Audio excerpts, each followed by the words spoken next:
Today, we want to talk about a lot of the things, Eric, that we hear from all over the nation. Folks are concerned about Social Security. Will Social Security be here? They're concerned about this economy and what if it continues and isn't a strong economy? How would an annuity fit into that scenario? Right. And I guess let's start with kind of what led us to this topic. Yes. Okay. We were watching, we've got an email sent to us. Right. It had a Tony Robbins video for the motivational speaker Tony Robbins. And he took a little time to kind of reflect on the state of the economy and really the state of the national debt. He really takes quite a bit of time, Yeah. almost 20 minutes to... Long by our video standards even. But he did a very interesting kind of analogy of, you know, when you think about the national debt, you think in terms of trillions. Right. And what a trillion is. And how do we fathom $1 trillion? How do you wrap your head around it? So he starts out by saying, you know, yeah, if you think about 1,000,000 seconds, and so use timing here, time. Right. And if we were to say, well, what happened 1,000,000 seconds ago? How long ago was that? And since I already know the answer, about 12 days. 12 days. Yeah. All right. So then he takes the next step. All right, 1,000,000,000 seconds. If you wanted to go back 1,000,000,000 seconds. And you'd think if it was 12 days for 1,000,000, A what? couple days, couple extra months. Maybe extra few years or something. Yeah. Well, Okay. 32 years. So there's your, all right, 1,000,000,000 That's seconds huge. is 32 years. Yeah. Jimmy Carter was the president, Right. you know. Right. We were waiting in line for gas then too. And then, so you have this national debt that's in the trillions of dollars.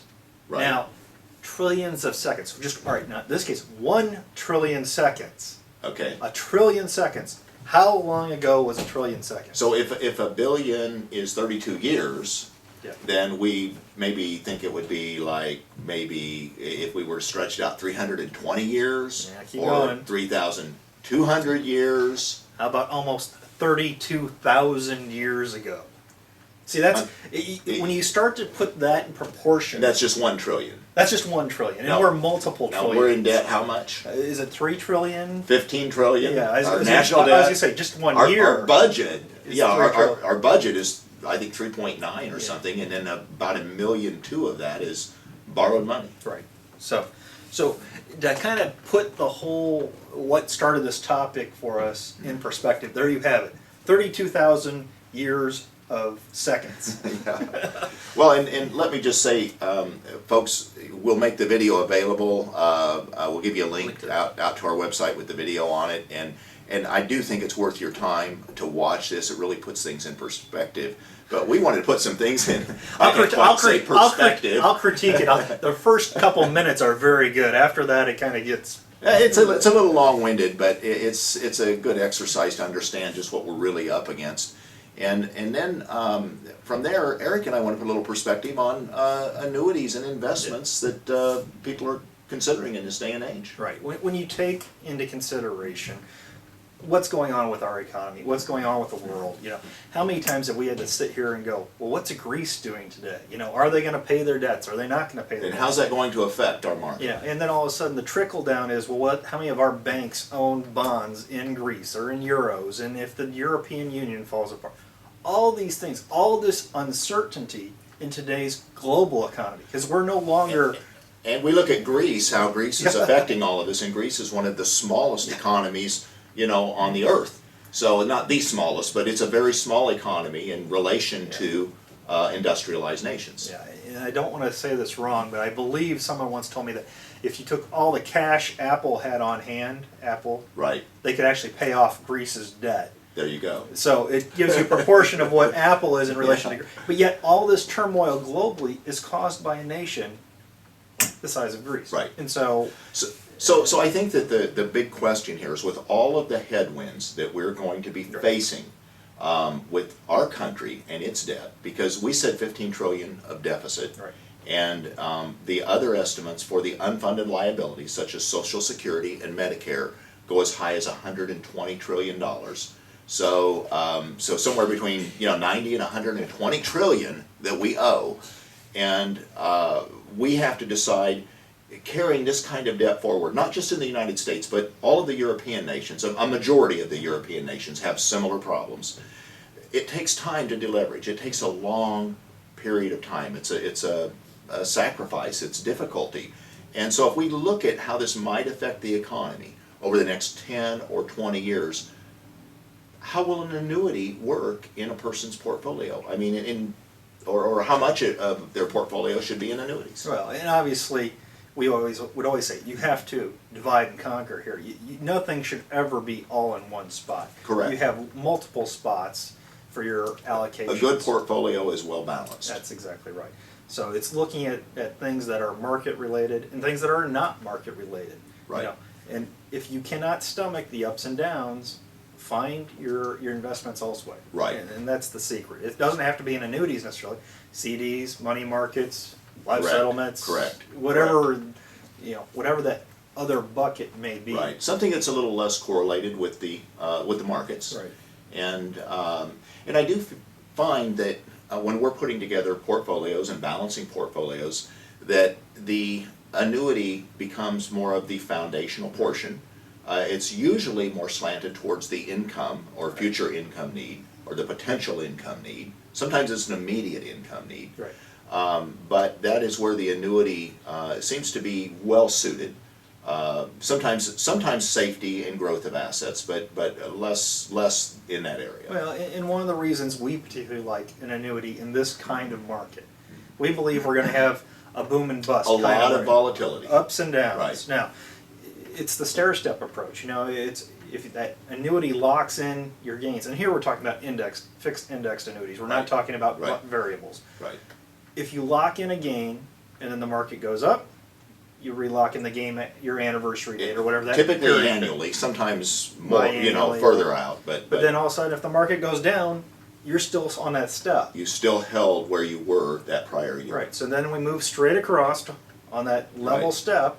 Well, if the market comes up, even though it's down here, you're going to step up with the market. Correct. So Correct. So it's possible in a flat market or even a down market to have increases in an indexed annuity or what's called nowadays a lot a hybrid annuity. Right. So it is a way to have safety, have some growth, and be able to function in a market that really could take a drastic turn for the worst, unexpectedly. Right. And I think I'd like to just say, folks, from Eric and I's point of view, we're not doom and gloom or pessimistic on the economy that it's, we're going to go into anarchy or everything's going to fall apart. But we do take the outlook, just to make it, pretty straightforward, that we see things being somewhat flat over the next decade or two. Maybe up a little, maybe down a little, but somewhere in that area. Well, and I think my personal perspective right now is until the economy recovers, people start getting more jobs. Everything, rising tide, here it lifts Right. all boats. Right. In this case, there's nothing out there. I see the market gaining without a reason for it to be gaining, and it's the irrational exuberance is what I kind Sure. of term it.